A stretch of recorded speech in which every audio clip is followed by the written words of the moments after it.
bakit? Bakit mo inayaan ito mangyari?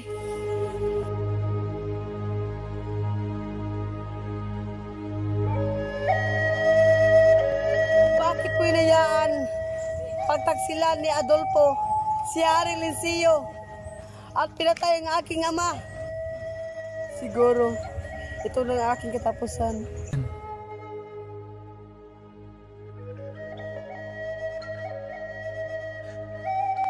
Tadhana, kainin mo!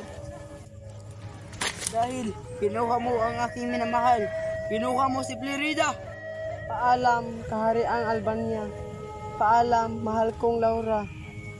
Saan kaya nanggaling ang boses na iyon?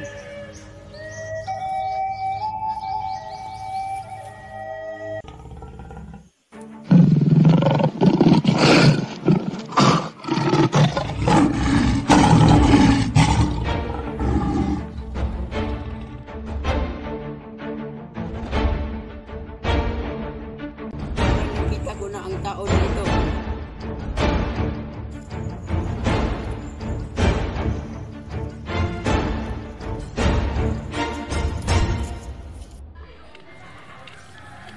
Sino ka? Ano ginagawa mo dito? Magpahinga ka muna, ako nagigtas sa'yo.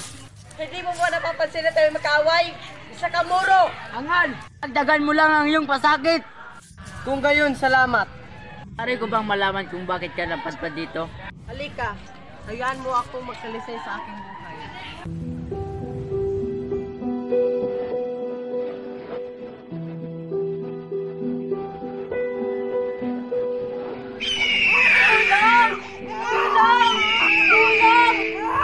Isang buwerte, kayo ka sa aking pinsan.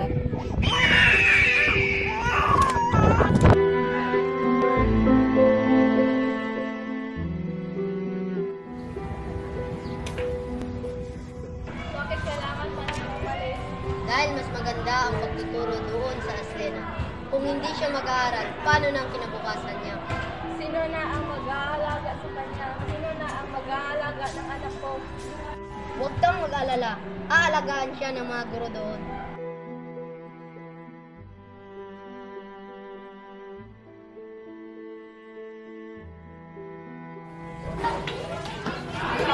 Maligayang pagdating. Ako nga pala ang magiging guro mo. Salamat po. Huwag kang mag-alala, Florante. Magugustuhan mo dito sa Atenas. Nabati ko ka lang. Ipagkita mo ang iyong galing. Salamat po.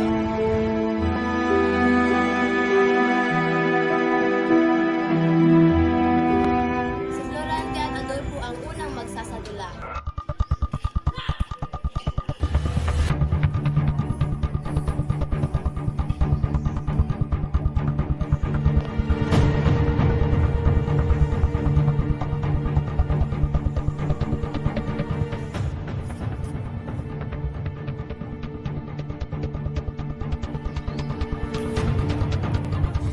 Ano ba? Itigil mo yan.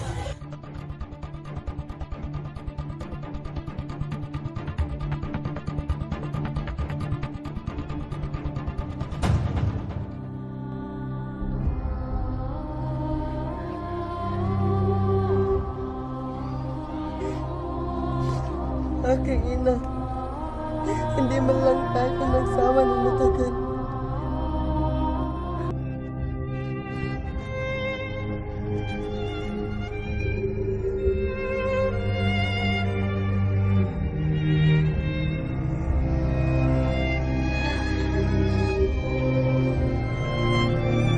Siya si Florante, ang aking anak. Siya ang lalaki sa aking panaginip. Siya ang papalit sa aking trono. Siya si Laura, ang aking anak. Magandang umaga, Binitin mo. Kanina pakitati na sana makilala pa kita ng lubusan. Gayon din sa'yo, Florante. Ngunit ilang araw na lang ay aalis ka na. Oo nga, halika na, magsisimulan ang piging.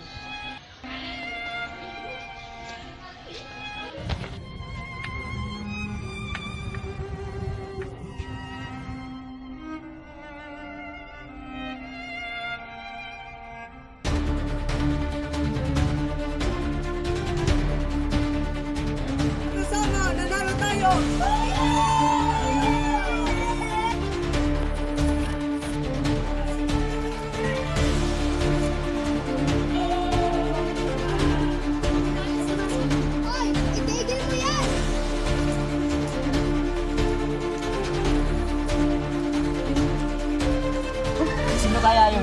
puntahan natin.